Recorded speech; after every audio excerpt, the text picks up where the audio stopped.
Shalom, bienvenidos a una entrega más de Hablemos de Torah. Hemos llegado a la parashá Ki Tavo, cuando entres. Y estamos en este ciclo ya que está por concluir en la cuarta aliyá, en la cuarta lectura de esta porción que está en el capítulo 27.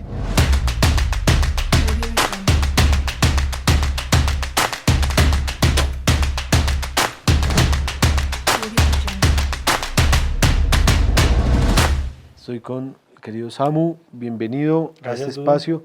¿Qué encontraste entonces de esta aliyá para reflexión del día de Bueno, hoy?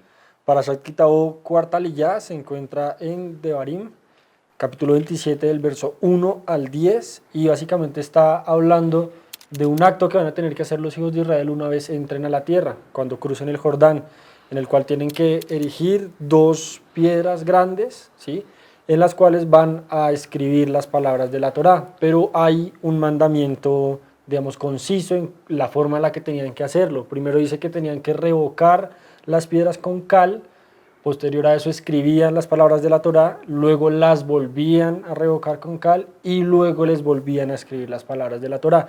Y todo esto tiene un mensaje muy interesante que es el que queremos hoy compartir.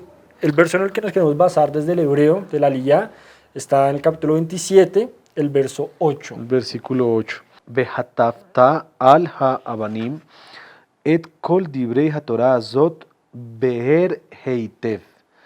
Esa parte final es la que llama nuestra atención. Dice la traducción: sobre las piedras escribirás todas las palabras de esta Torah. Y la traducción que nos trae Rashi dice: bien elucidadas. Sobre esto yo siempre he tenido como una visión, una forma de pensar este pasaje, y es que era la forma como Hashem hacía que el pueblo cumpliera la mitzvah de la mezuzá, de poner la Torá en las puertas, porque esto se va a establecer casi que como dos piedras a manera de marco, por donde ya a partir de allí ellos van a entrar, y esa Torá debe regir de ahí para adentro en lo que es la tierra de Israel. Pero ¿qué encontraste en este término como tal entonces de Be'er Heitab? Este término es muy interesante, es el mismo que se utiliza en el capítulo 1 de Devarim, el verso 5, donde habla que Moshe dio a interpretar o elucidó estas palabras de la Torá ante el pueblo. Ahí hay una conexión que hace Rashi aquí en su comentario, y él dice que este acto de escribirlas claramente o escribirlas de una manera elucidada hace referencia a que fue escrita sobre la roca en las 70 lenguas primordiales que se hablaban en ese entonces. Entonces, de la misma manera, Moshe, cuando está hablando esto con el pueblo, lo hace en esas 70 lenguas, lo cual es muy interesante. Este comentario de Rashi lo trae desde el Talmud del Tratado Sotá 32a, donde precisamente Rabbi Yehuda va a decir lo que está queriendo decir acá el pasaje es que se escribió en las 70 lenguas primordiales, pero Rabbi Shimon va a decir en contraposición más adelante en el 35b, va a decir, pero bueno, si las escribió en las 70 lenguas primordiales, ¿por qué después vuelven a revocar la piedra con cal? Que era lo que mencionábamos al principio. Primero la revocan, la escriben y vuelven a revocar. Entonces él está diciendo cuál era el objetivo de esto, de escribir la Torah en las 70 lenguas, si después, revocado con cal, no se iban a ver, ¿sí? ¿Cómo iban a las demás naciones a entender esas palabras, a verlas?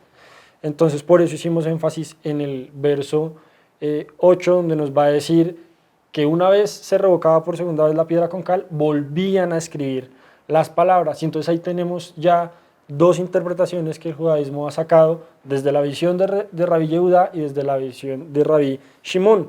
La primera es que Rabbi Yehuda nos dice, una vez están escritas esas palabras, se vuelven a cubrir y eso hace que sea más complejo para la persona que se quiera acercar el encontrar esa palabra, ¿sí? Tiene que quitar casi que esa cal segunda que se le puso para poder ver la letra que estaba ahí detrás, que quizá no era evidente de primer golpe de vista, pero una vez la persona se toma el trabajo de raspar la piedra, puede ver ese mensaje, encuentra el mensaje. Y la segunda visión es la de Rabbi Shimon, que nos dice, no, una vez se revoca por segunda vez la piedra, hay que volver a escribir, porque él incluso, y yo lo pensaba, un ejercicio práctico, nosotros hoy en día tenemos nuestras Biblias, tenemos los Sefer Torah en rollos, que de cierta manera son algo práctico de cargar, pero ellos tenían que cargar con estas piedras. ¿sí? Y los mandamientos en el Sinai fueron entregados en 2 lajas de piedra, también como lo hemos hablado en otras parashot, lo cual era un ejercicio difícil, tenían que cargar la piedra, eso implicaba que la piedra tuviera un desgaste y también hacía que constantemente se tuviera que estar escribiendo esa Torá como un ejercicio casi que repetitivo en el que yo tengo que nuevamente acordarme de esas palabras, nuevamente plasmarlas para que el mensaje perdure, es una cuestión generacional. Entonces desde ambas perspectivas podemos ver que tenemos un reto muy grande que nos deja el Mesías también y nos dejan los apóstoles posteriormente, en un verso con el que yo quiero conectar, que siento que estudiando para mí fue como una revelación de aquí estaban hablando de Parashá Ki Tavo. Se encuentra en Primera de Pedro, el capítulo 2, del verso 4 al 10, en el que dice: Mashiach es la piedra viva, rechazada por los seres humanos, pero escogida y preciosa ante Dios. Al acercarse a Él, también ustedes son como piedras vivas, con las cuales Él se está edificando una casa espiritual. De este modo llegarán a ser un sacerdocio santo para ofrecer sacrificios espirituales, etcétera, etcétera. ¿Qué pasa? Justo en Parashá Ki Tavo dice que una vez ellos erigieron las piedras, y eso lo vuelve a mencionar en el libro de Yehoshua, se construyó un altar donde se dieron sacrificios, y yo decía, pues la similitud es muy grande, y aquí más adelante va a decir que esta piedra para unos va a ser tropiezo, para otros va a ser de bendición, para que demos testimonio de esas palabras. Finalmente es esto, existe ese reto tanto desde nosotros, en nuestra perspectiva mesiánica, como desde otros contextos, quizá el cristiano, el católico, donde quizá nuestro reto ahora es reescribir esas palabras, es entenderlas de la manera correcta, ¿sí? Cambiar la perspectiva que teníamos anterior y ver la Torá ahora como es. Y desde otro contexto, quizá el pueblo judío es quitar un poco esa cal que está ahí encima de la piedra, que no nos deja ver la esencia de la Torá, la esencia del mensaje, y tenemos ese reto entonces ahora de descubrirlo, porque también se nos va a decir que para algunos hay un velo que no les permite ver esa verdad de la Torá, esa verdad que tiene que ser nuestra vida como piedras vivas, y la verdad del Mesías, que aquí, como podemos ver, es el cumplimiento de esa profecía sobre la piedra que habían desechado los constructores, que llegó a ser piedra angular. Tenemos la oportunidad entonces de encontrarnos con el texto, de ver que desde un principio se elucidó el mensaje y se pensó siempre en que fuera alcanzable para todas las naciones. Quiere el Eterno permitirnos entender y acercarnos a la piedra viva, el Mesías, que es la Torah viviente, para entender el texto de la Torah. Muchas bendiciones a todos. Shabbat Shalom.